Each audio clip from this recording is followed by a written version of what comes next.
recognize that the score didn't indicate that, but I told them going in to focus on their performance and winning the meet. Both of those objectives were met, so I felt like it was a success with regard to the things that we certainly can control. It doesn't mean we were perfect, because we were bouncing around on the ball a little bit and not terribly sharp over there, and in some spots in other places too. But top to bottom, I think it was collectively our best performance on the road so far. Just speak to the River Center meet now that we kind of have a familiarity for what it is. And the fans can kind of understand it a little bit more. The girls obviously understand it a little bit more. Your thoughts on that meet and what it can do for your team here? Well, in a perfect world, the going downtown is the idea. When it was presented to me, it's a great opportunity for us to get a road score. We're allowed to do that once a year within a 30-mile radius of our campus, and have that count as a road score. So it takes the stress of travel out. We were able to go get a road score and then compete on a podium this time of year as we get closer to the postseason, where that will become the surface that we're on at SECs and then beyond, is assuming we do well.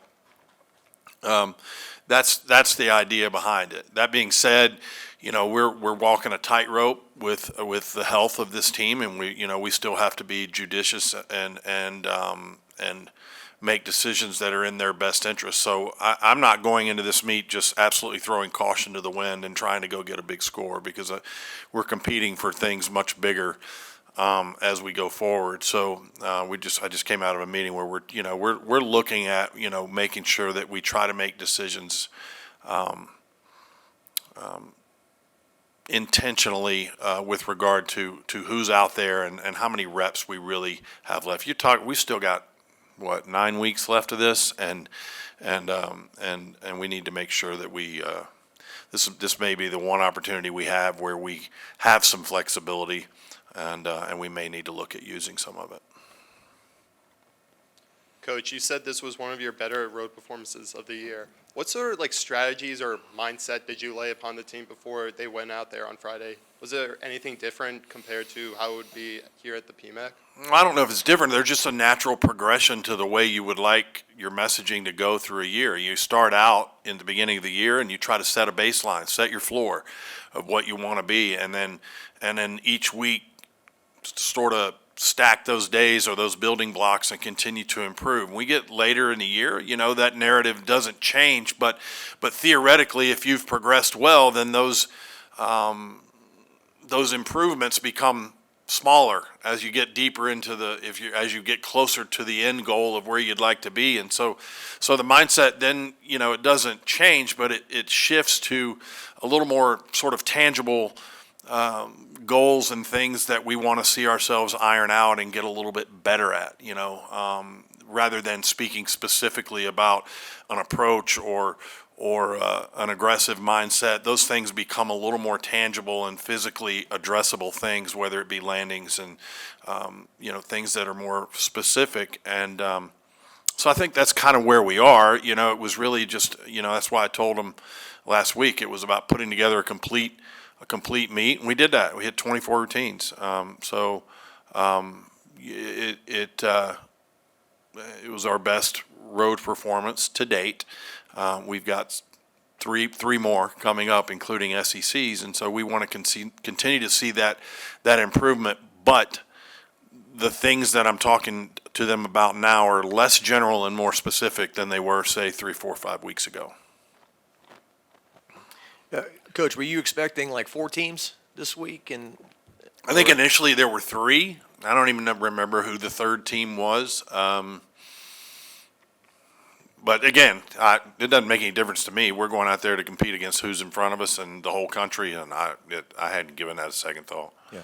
And for the novice fan, if it's Oklahoma or George Washington. Doesn't matter. It's the same. It's always Oklahoma and George Washington every week. I mean, that's just, it doesn't matter. I mean, our measuring stick is us, number one, and number two, what everybody else does that week matters. So, it just, in terms of rankings and what everybody wants to get hung up on, it really doesn't make any difference whatsoever. If it does, then your head's in the wrong place as a competitor. I kind of sense the gears are turning a little bit with your lineups and stuff like that. Like you said, you may. Yeah, I mean, I'm not predicting anything, and there's not anything specific there, but I it's not a secret that we've got people that are hurting and ailing and trying to improve and come back from a health perspective, and to try and make sure that we at least spend the time talking about various scenarios. That's really what I'm challenging our staff to do right now. Let's make sure that we're not let's not be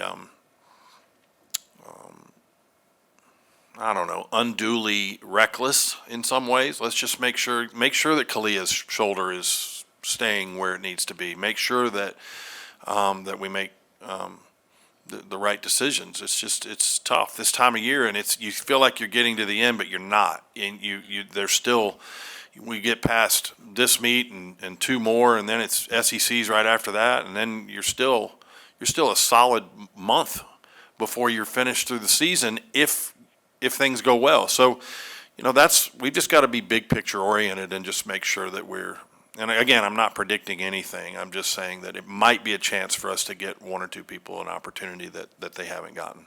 I'm kind of curious about the imagery of when you guys are making out your lineups in each event.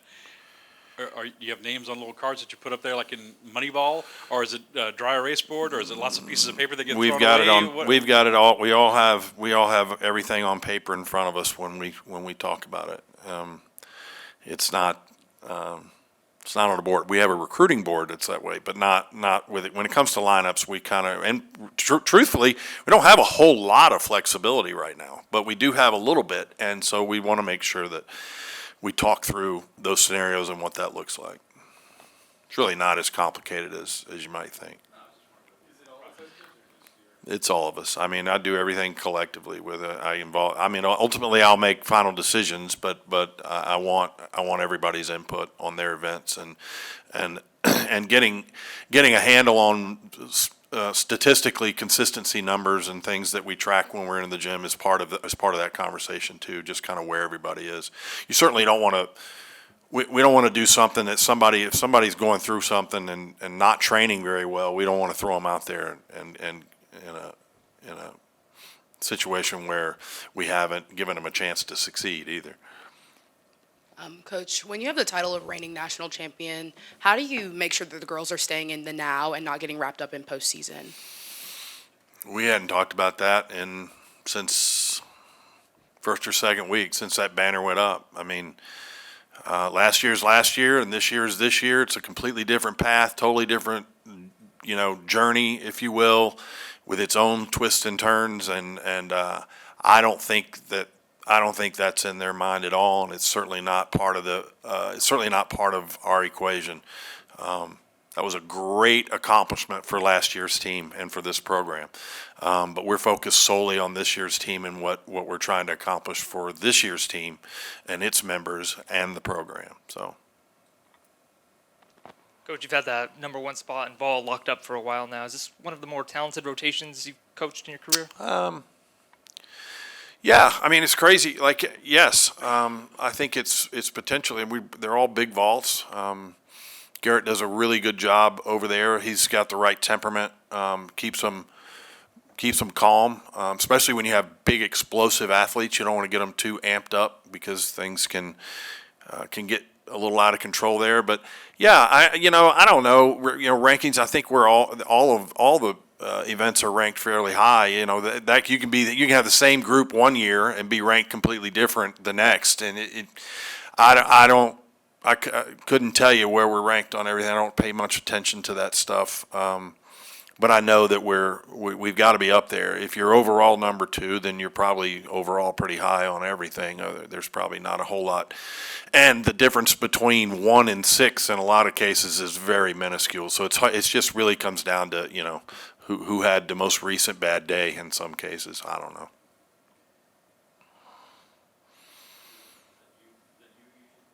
Me? As the bad day. I don't have bad days, man. I have lovely days. That's all I have. this would seem to the outsider a good time if you wanted to give Kaylin a little break. She's won 4 straight all-around titles, but maybe this is the time to take her off an event. Is that something that's part of the equation? And also, where's KJ's ankle? I know you're going to press me on this. And can you get Alona? Can Yeah. you get Alona in on anything? Yeah, I mean, Scott, I know where you're going. You want specifics on what we're thinking about lineups. I know that's your job. You got to kind of push me into a corner a little bit. Look, we'd love to. Here's the thing I do know. Haley's gotten 1 meet under her belt in the all-around. I think it's probably in her best interest to keep her moving because she kind of needs to knock the rust off. You heard a very honest answer out of her sitting up here, and I love the maturity of that answer. If you were paying attention, she said I was maybe kind of thinking about trying to duplicate what I'd done in the past. That's hard as a senior when you've missed part of your season. She just needs to relax and kind of get back in her rhythm. So probably not going to move her around. I would have loved to, over the last several weeks, I would have loved to have found a spot to rest Aaliyah more mentally than anything, just because, so much gets made of, mistakes that get made. But the reality is we may not have that option because physically she's in one of the better places of all of them. She feels pretty good. And so Chio, in theory, yeah, you would maybe in a perfect world like to rest her. I don't know if there's an opportunity to do that or not because she feels pretty good too. So really the rest situations have to come from the ones that you have some underlying concern about the longevity of the remainder of the season and making sure that they feel as good as possible, that their comfort level, that they're not walking around in pain all the time, and that we're managing whatever aches and pains that they have. And so that's where the focus really comes from on that. And again, I don't have specifics. KJ's, ankle is still an issue and she didn't help it. That vault didn't tickle on Friday night. And so we just keep looking at, you asked specifically about her. So yeah, I think Alona could get out there. I think it's possible that Alona has warmed up bars well for 2 weeks now. She's very close on floor. Where we really need some options would be vault, but at the moment we don't have many of those. I know the answer to this, I think, from previous years, but you find moments in practice during the week to give them breaks. Is that how you kind of approach it?